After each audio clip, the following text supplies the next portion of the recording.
how to make Thai red curry and green curry paste.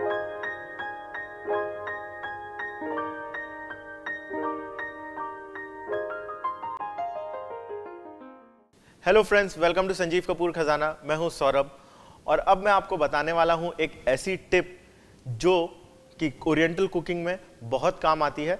Oriental cuisine की सबसे बढ़िया माने जाने वाली डिश थाई करी। और थाई करी जो बनती है इसका एक बेस होता है, चाहे वो रेड हो या ग्रीन हो। दोनों ही थाई करी का एक बेस होता है, एक पेस्ट होता है। एक ग्रीन करी का पेस्ट होता है और दूसरा रेड करी का पेस्ट होता है। तो चलिए अब बनाते हैं दोनों का पेस्ट, जो कि बढ़िया थाई ग्रीन करी और थाई रेड करी बनाने में इस्तेमाल होगा। सबसे पहले आइए नोट करते हैं दोनों के इंग्रेडिएंट्स क्या क्या हैं।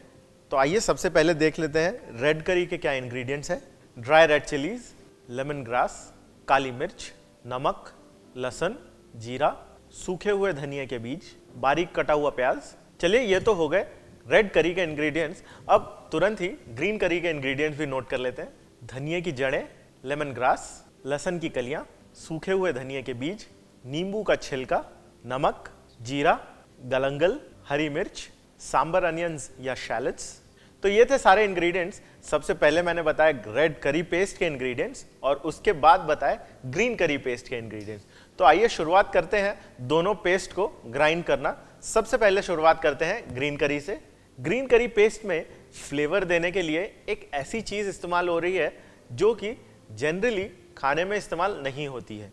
जी हाँ, ये जो धनिया की जड़ें हैं इसे हम इस्तेमाल करेंगे इस ग्रीन करी का फ्लेवर एनहांस करने के लिए। जैसा कि आप देख सकते हैं ये जो जड़ें हैं थोड़ी मोटी हैं, तो आप इस तरह से थोड़ी मोटी वैरायटी की जड़ें लें। ज़्यादा मोटी ना लें, लेकिन थोड़ी सी मोटी लें जिसमें कि फ्लेवर बढ़िया होता है। और इसे सबसे पहले अच्छे तरीके से रगड़ के धो लें ताकि इसमें जो मिट्टी है और जितना भी मैल है वो अच्छे तरीके से साफ हो जाए। तो यहाँ पर जैसा कि आप देख सकते हैं मैंने इन्हें अच्छे तरीके से धोया हुआ है ताकि इनके जो बारीक रेशे हैं वो भी निकल जाए और साथ ही साथ इसमें जो मिट्टी है वो भी निकल जाए। चलिए, ये तो हो गई धनिया के जड़ की बात। तो आइए चलिए इन्हें ग्राइंड करना शुरू करते हैं। सबसे पहले हमने यहाँ पर एक मिक्सी ले ली है और मिक्सी के ये छोटे वाले अटैचमेंट में जिसमें जनरली चटनी ग्राइंड की जाती है उसमें हम ग्रीन करी पेस्ट के इंग्रेडिएंट्स डालेंगे। सबसे पहले ये धनिया की जड़ें। धनिया की जड़ों के साथ साथ हम इसमें डालेंगे नींबू का छिलका। तो इस तरह से ग्रेटर जो है उसके बारीक साइड से हम नींबू के छिलके को ग्रेट करके निकालेंगे इस तरह से। नींबू का छिलका या लेमन राइंड जब किसी रेसिपी में इस्तेमाल होता है तो वो नींबू के फ्लेवर के लिए होता है, उसकी एक टार्टनेस के लिए होता है। तो ये ध्यान रखें कि नींबू का जो फ्लेवर है वो छिलके के सिर्फ पीले भाग में होता है। जनरली ये जो सफ़ेद भाग है, जो थोड़ा अंदर का भाग होता है, उसमें कड़वापन होता है। तो जब ये ग्रेट करें तो ध्यान रखें कि आप पीला भाग ही ग्रेट कर रहे हैं। अब आप देख सकते हैं ये जो नींबू ग्रेट करने के बाद सफ़ेद हो गया है। बस ये जो सफ़ेद पार्ट है ये हमें नहीं लेना है, हमें सिर्फ ये येलो वाला पार्ट लेना है जो एकदम टॉप लेयर होती है। तो ये हो गए नींबू के छिलके या लेमन जेस्ट। फ्लेवर और अरोमा की तो भरमार हो गई है। अभी से ही इसमें जो है ये नींबू के छिलकों का बढ़िया फ्लेवर आना शुरू हो गया है। चलिए आगे बढ़ते हैं। अब इसमें डालते हैं लहसुन।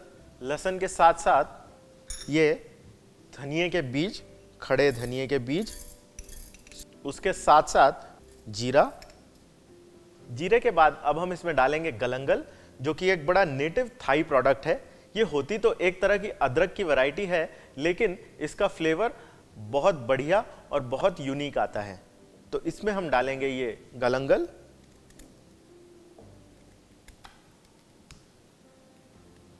गलंगल के साथ साथ इसमें डालेंगे हम हरी मिर्चें।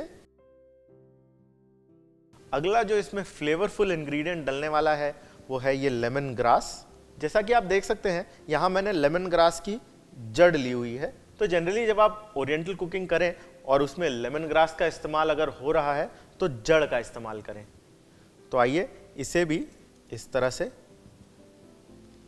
मोटा मोटा काट कर डाल देते हैं।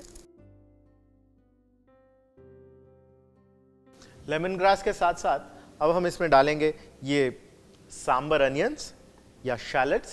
इनका भी एक बहुत यूनिक और बढ़िया फ्लेवर होता है और यही फ्लेवर थाई करी को बढ़िया और टेस्टी बनाएगा।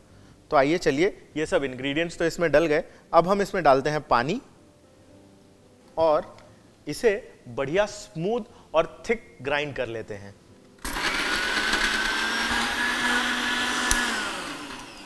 चलिए, ये जो पेस्ट है अच्छे तरीके से ग्राइंड हो चुका है। अब आप देख सकते हैं सारी की सारी चीजें बढ़िया ग्राइंड होके स्मूथ हो चुकी हैं। चलिए, ये ग्रीन करी तो तैयार हो गई।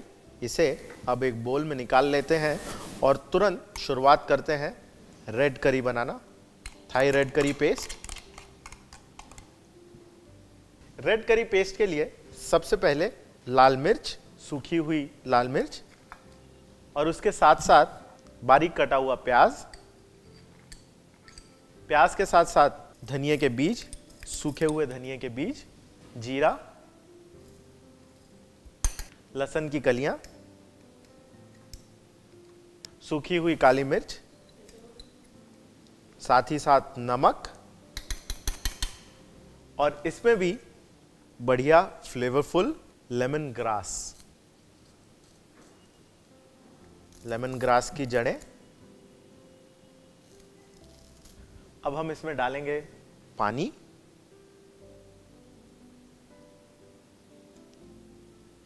और ग्रीन करी पेस्ट की ही तरह इसका बढ़िया स्मूथ और थिक पेस्ट बना लेंगे।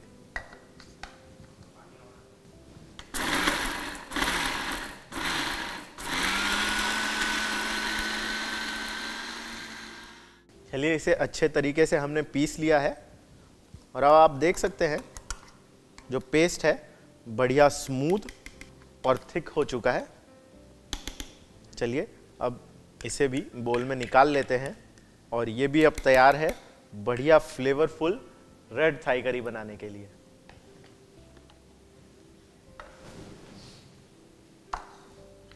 तो चलिए फ्रेंड्स, ये तैयार है ग्रीन करी और रेड थाई करी पेस्ट, दोनों ही बढ़िया फ्लेवरफुल। बहुत से फ्लेवर्स हैं इसमें, बहुत सा टेस्ट है। ये तो तभी पता चलेगा जब आप इसका इस्तेमाल करेंगे और बढ़िया थाई करी बनाएंगे।